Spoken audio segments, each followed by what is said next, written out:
Chris Murphy ने Trump पर निशाना साधा है। यूएस सेनेटर क्रिस मर्फी ने सीएनएन से बातचीत में कहा कि ईरान के खिलाफ जंग में ट्रंप पूरी तरह हार चुके हैं। उन्होंने सरेंडर कर दिया है। डोनाल्ड ट्रंप ने ईरान को स्ट्रेट ऑफ हॉर्मुज पर कंट्रोल देने पर सहमति दे दी है। ये दुनिया के लिए बहुत ही असाधारण और विनाशकारी बात है।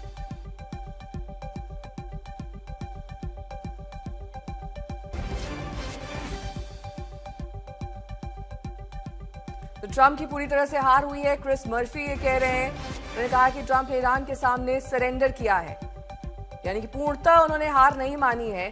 लेकिन अगर परसेप्शन से देखा जाए तो ट्रंप की ही हार हुई है, क्योंकि हॉर्मुज पर भी उन्होंने ईरान की शर्तें मान ली हैं। और ट्रंप का बड़ा बयान आपको दिखा दें। ईरान को लेकर डोनाल्ड ट्रंप ने कहा है कि उन्हें जीत हासिल हुई है।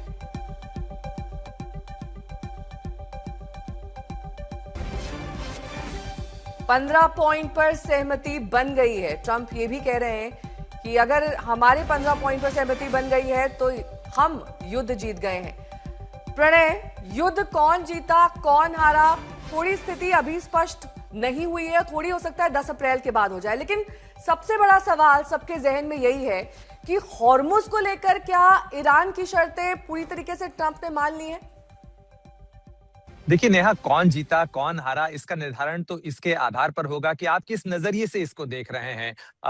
अगर आप देखें, अमेरिका में राष्ट्रपति डोनाल्ड ट्रंप ये दिखाने की कोशिश करेंगे कि उन्होंने ईरान पर इतना दबाव बनाया कि उसके बाद ईरान घुटनों पर आ गया और ईरान की तरफ से बार बार उन्हें फोन कॉल किए गए, ये संदेश भिजवाए गए कि वो बातचीत करने के लिए तैयार हैं। और उसके बाद बहुत मान मनोबल के बाद राष्ट्रपति डोनाल्ड ट्रंप ने इस चीज को स्वीकार किया कि चलिए ठीक है, अब मैं आपको ऑब्लिटरेट नहीं करूंगा, क्योंकि ये उनका पसंदीदा विशेषण है।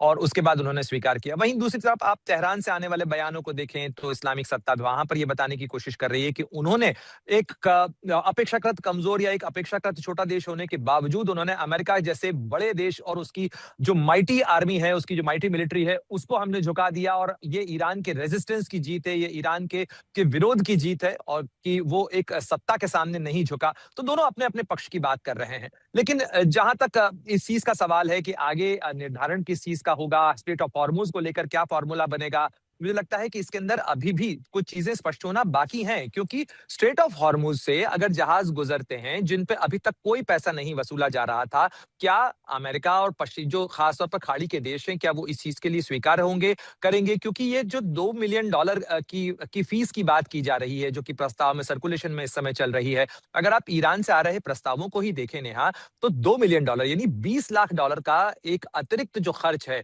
वो हर उस देश को चुकाना होगा जिसके जहाज वहां से आ रहे हैं। ये खर्च कौन बियर करेगा? क्या खाड़ी के देश इसके अंदर इसको लेकर सहमत होंगे? क्योंकि आपको याद होगा, स्ट्रेट ऑफ हॉर्मुज को लेकर अभी कुछ घंटे पहले ही जो यूनाइटेड नेशन सिक्योरिटी काउंसिल के अंदर बहरीन का प्रस्ताव गिरा, लेकिन उस बहरीन के प्रस्ताव का समर्थन सऊदी अरब भी कर रहा था, यूएई भी कर रहा था, बहरीन तो प्रस्तावक ही था, और साथ ही खाड़ी के अन्य देश भी कर रहे थे उसका। तो क्या ये सारे देश भी इस चीज को स्वीकार करेंगे? बिल्कुल, स्थिति इस बारे में स्पष्ट नहीं है कि कौन जीता कौन हारा।